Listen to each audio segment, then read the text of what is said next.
Hello and welcome to today's online intelligence briefing, focusing on climate change and future security threats. My name is Terry Patter and I lead the Jane's Intelligence Unit. The content for today's briefing is compiled by the Jane's Intelligence Unit. We are the team at Jane's that deals with specific questions from our government and national security customers. And we've put this briefing together with the assistance of our colleagues from IHS Markit Energy and Climate Scenarios.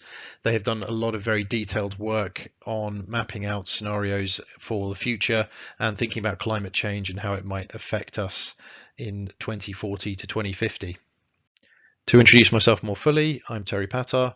I lead the Jane's Intelligence Unit, and I've had over 10 years at Jane's where I've been focused on bespoke research for national security and government clients, mainly involved in producing threat assessments and conducting horizon scanning, looking ahead at emerging and future security threats. I've also developed and led the Jane's Ocean Training Program for almost a decade, and in that time I've also been a regular contributor to Jane's Intelligence Review. In this briefing, we're going to talk about climate change and future security threats.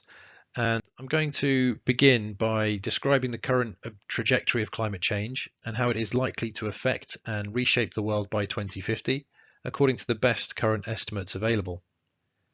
I'll then go on to describe what this is likely to mean for the types of national and international security threats we will face in 20 to 30 years' time, and I'll round out the briefing by describing some of the impacts for defence and military planners.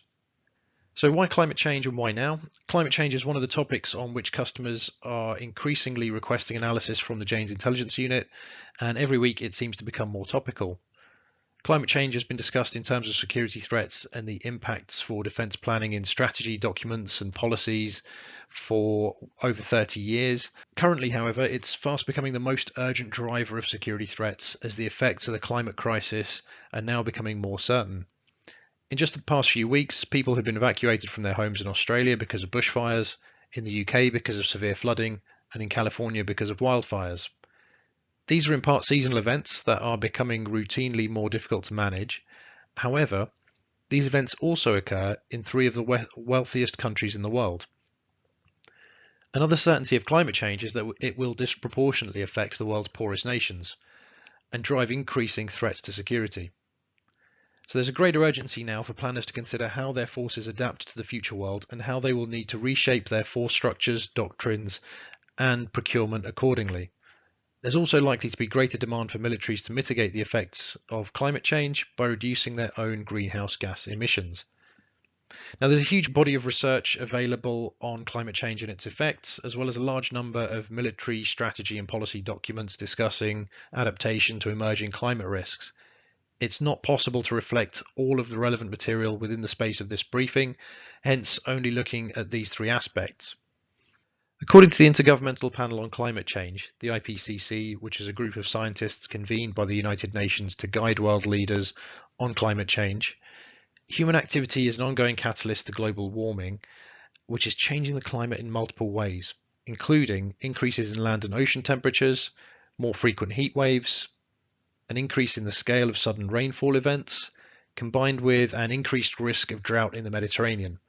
These are just some of the examples of the changes that we're seeing. There's also a reduction of Arctic sea ice. There's an interesting point made in the US Army War College's report on implications of climate change, where they talk about the need for better intelligence. And this is something that I think is probably not being considered yet in terms of how militaries will need to adapt to the future and to climate change in particular. Planning for climate change and its effects is a complex problem. We know what's coming, and yet it's still going to be difficult to deal with. And currently, most militaries lack joined up intelligence across relevant parts of the military, but then also going beyond that into government agencies to help them track and monitor environmental issues connected to climate change. So there's a growing need for militaries to better coordinate environment-related intelligence and to share information with the relevant civilian agencies. Some of the intelligence work to help prepare for future climate-related threats also needs to be better attuned to the sort of weak signals that can provide indicators of coming shocks. So this could be looking for signs of droughts, changes in rainfall, these kinds of environmental indicators that might crop up that would give some sign that there's a change in a particular environment. Perhaps it's been persistent, perhaps it's effects aren't yet obvious, but it's the kind of thing that could drive future conflicts. So in that report, they talk about how climate change is a common cause linking a disparate set of challenges, but we currently have no systemic view to assess and manage risk, which I think is a very valid point.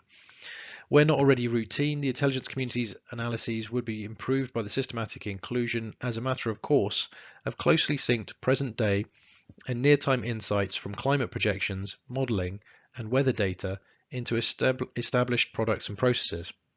Again, very worthwhile recommendation. Something I think which is already happening, going by the published documents around how the US combatant commands have changed their planning over the last couple of years to incorporate more environmental related considerations in their strategic planning. But I think it also needs to feature in operational planning. And it needs to become routine. It needs to be part of risk management that's done regularly across militaries around the world. So this is obviously an example again from the US, but it's inevitable that everybody will need to be much more focused on developing better sight of what is coming next in terms of environmental change in their respective areas of operation. So that's quite a stark picture that we've seen of the future, of how it will look in 2040 to 2050 and the kind of environments that militaries will have to adapt to. But there's another aspect of the military relationship with climate change that we also should address, and that is the role the military can play in mitigating some of the effects of climate change. And this isn't something that's discussed as much, I think partly because the focus is on operational efficiency. Militaries up to now have been exempt from talking about climate related efforts to reduce greenhouse gas emissions, but given the quantity of carbon usage by militaries, they are directly contributing to the future risks they will face. As I mentioned, previous international agreements had loopholes that made military use exempt from restrictions, and the US military, although it's promoted initiatives to reduce fuel usage, such as greening the Navy, these are all more about improved operational capacity than they are about reducing carbon footprint. Approximately 30% of the US military's energy use is devoted to infrastructure. The environmental impact of infrastructure is being mitigated through increased renewable energy use. The other 70% of energy use, however, is operational. Now, more is being done to reduce operational energy usage as well, but as I said already, it's really aimed at trying to increase operational effectiveness rather than mitigating the environmental impact. There are good operational reasons to reduce in-theatre reliance on fuel convoys, while ships and eventually planes with hybrid engines will also reduce carbon emissions.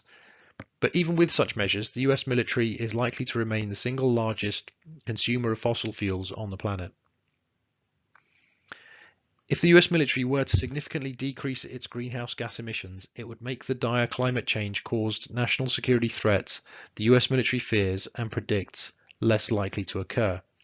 It's a quote from the Costs of War project at the Watson Institute for International Public Affairs at Brown University, which also estimates that since 2001, the US military has had a higher annual greenhouse gas output than entire countries like Morocco, Sweden, or Switzerland. It shows you the scale of the kind of emissions we're talking about from the US military. And the environmental impact of future operations is going to be, I think, a much more prominent consideration when it comes to planning and determining whether to conduct operations or not, or indeed how to conduct operations. For example, if a future war leads to deforestation and that exacerbates environmental problems, will that tip the balance towards avoiding that conflict? If those environmental problems increase the fragmentation of that particular country or region and it leads to further conflict, then is it actually adding to the risks that we'll face, adding to the problem rather than helping solve it? These are bigger questions that will need to be addressed in military planning in the future. There may not be easy answers to them. It will be indeed difficult to address those.